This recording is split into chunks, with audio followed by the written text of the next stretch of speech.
Les sites de l'injection intramusculaire. Une injection par voie intramusculaire, contrairement à une administration par voie buccale, permet aux médicaments d'être plus rapidement absorbés grâce au système vasculaire plus développé qu'offrent les muscles. L'angle d'injection pour toutes les injections intramusculaires est de 90 degrés. Les muscles utilisés pour l'injection intramusculaire sont le muscle fessier postérieur, le muscle fessier antérieur, le muscle deltoïde et le muscle vaste externe. Le muscle fessier postérieur. Bien que le plus fréquemment utilisé, et ce à cause de son volume, le muscle fessier postérieur présente le danger que l'on touche le nerf sciatique en procédant à l'injection, avec risque de paralysie. Vous devez donc être vigilant à cet égard.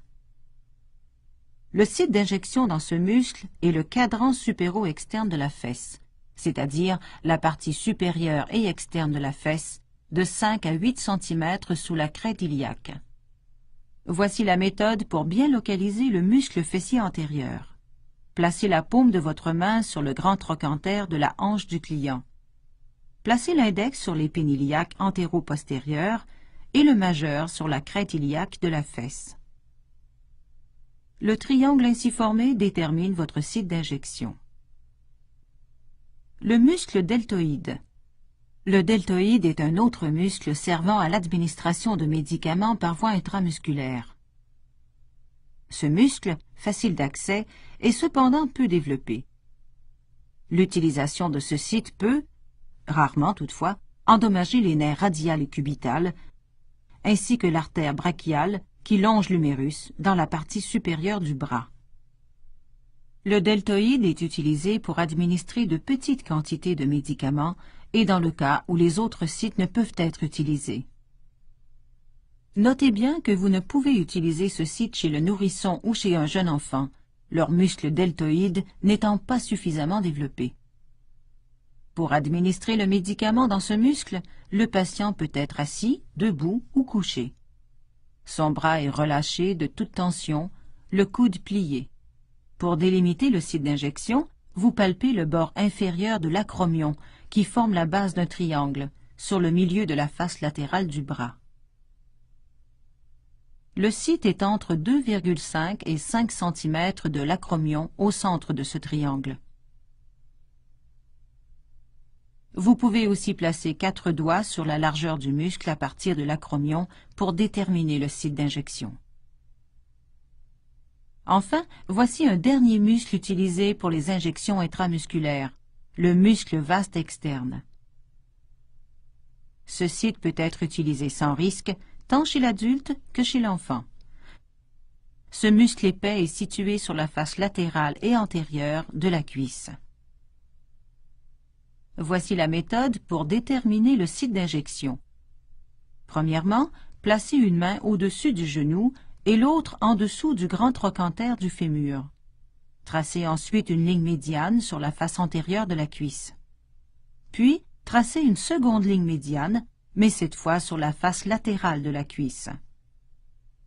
Finalement, reliez ces deux droites par une diagonale. Le site d'injection se trouve sur le tiers central de la diagonale.